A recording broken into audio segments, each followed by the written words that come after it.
इसलिए पाक रखो। और ये हमारे मुआशरे का मिजाज बन गया है, माड़े नू मारो हजरत, माड़े को मारो हजरत। तगड़ा चोर, उससे कई किलो हीरोइन बरामद हो जाए तो उसकी फिर जमानत हो जाती है। ये हमारे मुआशरे का मिजाज बन गया। लेकिन ये बात याद रखना हजरत, माड़े पर हाथ उठाने से पहले 1000 बार सोच लेना। हजरत मौला अली मुश्किल कुशा रज़ी अल्लाह तआला अन्हु फरमाते हैं, जिसका मफहूम है जो बदला ले सकता है उससे तो डर, लेकिन जो बदला नहीं ले सकता उससे भी ज्यादा डर। किसी ने मौला से सवाल किया, हजरत जो बदला ले सकता है उससे डरने की तो समझ आ रही है, बदला लेगा, मारेगा, जलील करेगा, नुकसान पहुंचाएगा, तो जो कारी कुछ नहीं सकता उसे क्यों डरे, वो क्या कर लेगा? आपने फरमाया वो तो कुछ नहीं करेगा लेकिन उसका रब बड़ा कुछ कर देगा। इसलिए ये अपने अल्लाह से डरा करो हजरत। और ये सबक जो है ना, ये याद रखना, क्या दिल याद लई बनाया है। असल में हजरत जी क्योंकि रोशनी सबको मदीना पाक से आ रही है, अल्फाज जुदा होते हैं, मफहूम सबका ही एक होता है। आला हजरत ने भी कहा, ना फरमाते हैं दिल है वो दिल जो तेरी याद से मामूर रहा है। बातें सब बाबों की एक ही हैं हजरत। दिल है वो दिल जो तेरी याद से मामूर रहा, सर है वो सर जो तेरे कदमों पे कुर्बान गया। इसलिए ये याद रखना है हजरत, दिल याद लई बनाया। और अल्लाह माफ़ी दे यार, बस दुआ करो माफ़ी मिल जाए। मैं कहता हूँ यही बहुत बड़ी बात है। आशिकी तो बड़े लोगों का काम है। जैसे कोई एमए की किताब पढ़ रहा हो ना इंग्लिश की, तो मेरे जैसा नलायक चला जाए तो पूछे जाके भाई क्या ये आप क्या कर रहे? ओके जा भाई, तेरी समझ आने वाली गल्लां नहीं है। इसी तरह है ये हजरत बाबा फरीद रहमतुल्लाह तआला अलैह, आपने बड़ी सैर व सियाहत की, बड़े अल्लाह के दोस्तों से मुलाकात की है, बड़े दुर्वेश। आप फरमाते मुझे पता चला कि फ़लाँ एक पहाड़ है तो उसकी गार में एक बुज़ुर्ग मुजादा कर रहे हैं, तो कहते मैं ज़ियारत के लिए गया। तो आप फरमाते जब उस पहाड़ की चोटी पे पहुंचा ना, जिस गार में वो बुज़ुर्ग मुजादा कर रहे थे, तो क्या देखा कि गार के बाहर ही एक टांग कटी पड़ी है, खुश्क हो चुकी है, मांस पोस्ट कुछ भी नहीं उस पर, गोश्त वगैरह, लेकिन गार के मुंह पे कटी पड़ी है। तो कहते खैर मैं अंदर चला गया। फरमाते हैं क्योंकि हजरत ने गुदड़ी ओढ़ रखी थी ऊपर, तो मुझे नहीं खबर हुई कि हजरत की भी एक टांग कोई नहीं। कहते हैं जब मुझे इजाज़त हुई, तो क्योंकि सुन्नत है मेहमान को दरवाजे तक रुखसत करने जाना। हाँ, मेहमान को शापरों वाला मेहमान होना शर्त नहीं है। ये भी है ना हजरत जी, मेहमान अगर शॉपर वाला हो तो फिर तो कुर्बान जाए, वो मेहमान होता है। तो जो गरीब चारा माड़ा मेरे जैसा बगैर शॉपरों के आ जाए, वो तो दिल करता है आज इसी को काट के खुद खा लो हजरत। नहीं हजरत इस तरह न करो। और मैं आपको अपनी बात, भाई बंदा पढ़ता तो है ना, लेकिन जब बंदे पे गुजरती है ना, फिर बंदा यकीन कि किसी और ही मुकाम पे फायज होता है। मैं इसी तरह प्रोग्राम करके मैं जो है ना वो असर के वक्त घर गया, गर्मियाँ थी तो बड़ी गर्मी लगी थी, मगरिब की मैंने जमात करवाई, घर आके ना मैंने वो मोटर चला के ठंडे पानी से मैं नहाया। तो मुझे मेरी घरवाली कहती है जी आज खान पकान कुछ नहीं। मैं तो थका हूँ, मैंने रात को फिर प्रोग्राम पे जाना, आज इस तरह करो आज दुर्वेशा वाली सब्जी पका लो, आलू शरीफ है।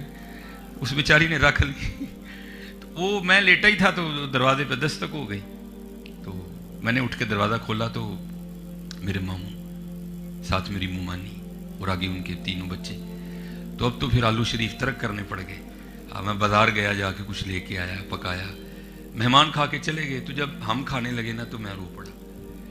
तो मेरी घरवाली कहती है भाई आपकी भी समझ नहीं आती है, एवं रो पड़ते हैं, एवं मुस्कुरा पड़ते हैं, रोटी खाओ रोड़ क्यों उठे दे। मैंने कहा मैंने अपने आका करीम अलैहिस्सलाम की हदीस पाक पढ़ी, तब भी इतना ही यकीन था। लेकिन क्योंकि वाइद काला इब्राहिम रब्बी आरिनी कैफ़ा तुहियिल मौता, मैं चाहता हूँ मुझे इत्मीनान आए। तो आज मैंने देख लिया। कहती क्या देखा? मैंने कहा भलीए लो के ना परौने आंदे तो की खाना सी? कहती आलू। तो मैं परौने आ गए तो की खान नहीं? कहती मुर्गा। मैं फिर रहमत होए कि ना होए?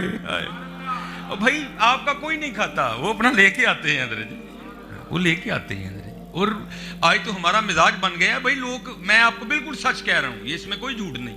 मेरे एक मुक्तदी ने मुझसे दुआ करवाई बाकायदा, डॉक्टर साहब दुआ करो परौने ने साडा ही घर वेख लिया। अल्लाह।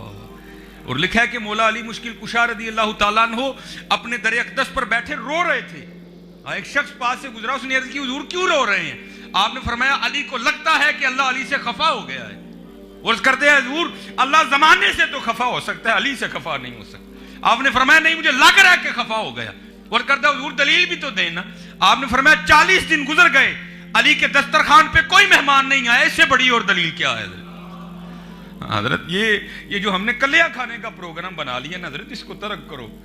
یہ کلیاں کھانا اللہ کو بھی پسند نہیں, اللہ کے محبوب کو بھی پسند نہیں حضرت. رل مل کے کھایا کرو حضرت, اپنے دسترخوان وسیع کرو حضرت, اپنے دسترخوان وسیع کرو, پھر دیکھو رنگ لگتے ہیں کہ نہیں لگتے ہیں حضرت. یہ ہم نے خود ہی اپنے لیے مفلسی کے دروازے کھول دیے ہیں حضرت. کبھی بھی جو ہے نا اکیلے نہ کھاؤ حضرت.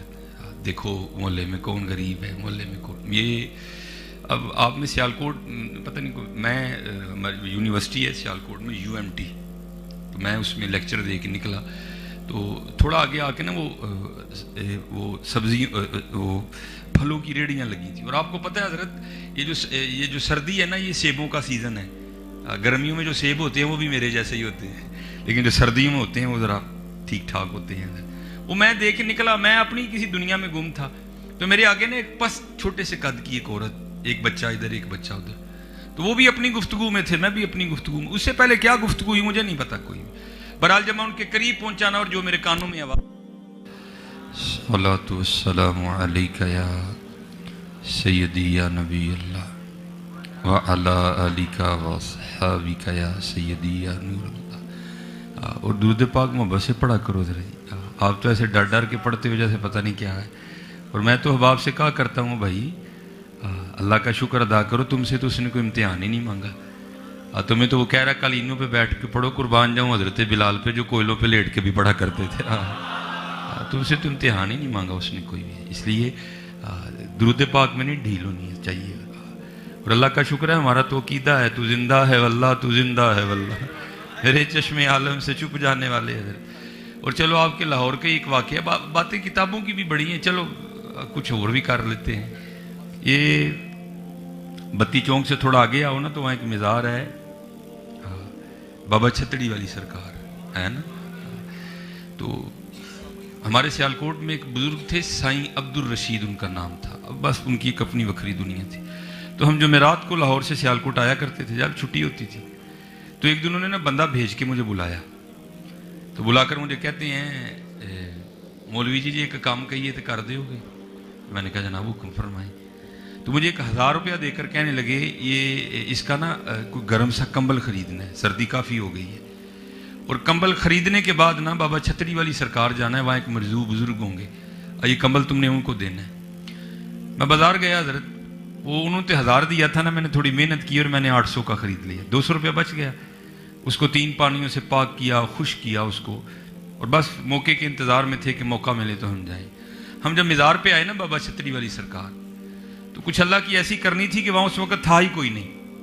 وہ ایک ہی بندہ تھا, اور مجھ میں اتنی ہمت نہیں ہوئی کہ میں ان سے پوچھوں کہ حضرت آپ ہی مجذوب ہیں, لیکن دل کہہ رہا تھا کہ نہیں یہی مجذوب ہے حضرت. تو بس ہمت نہیں پڑی کوئی بھی. جیسے یہ میں نے اپنے کندھوں پہ چادر لی ہے نا, میں نے اسی طرح چادر ان کے کندھوں پہ دی اور تھوڑی درست کر کے نا اس کو اڑا کے چادر. تو جب میں جانے لگا نا تو انہوں نے پیچھے سے میری قمیض پکڑ لی اور مجھے کہتے ہیں کمبل تے دے چلیں 200 ہی تے دے کے جانا. کمبل تے دے چلیں 200 بھی. میرے پیروں کے نیچے سے زمین نکل گئی ہے. پھر مجھے یہ بات سمجھ آئی, چاہیں تو اشاروں سے اپنی کایا ہی پلٹ دیں دنیا کی, یہ شان ہے خدمت گاروں کی, سرکار کا عالم کیا ہوگا. یہ لوگ دلیل ہیں حضرت, یہ حجت ہیں حضرت, یہ ان کے غلاموں کا عالم ہے. بس آپ تھوڑی سی ہمت پیدا کرو, یہ جو محبتوں اور عقیدتوں کے سلسلے کمزور پڑ رہے ہیں ان کو پھر مضبوط کرو. اور جب بھی درود پاک پڑھو یقین کے ساتھ, اب باتیں ساری یقین کی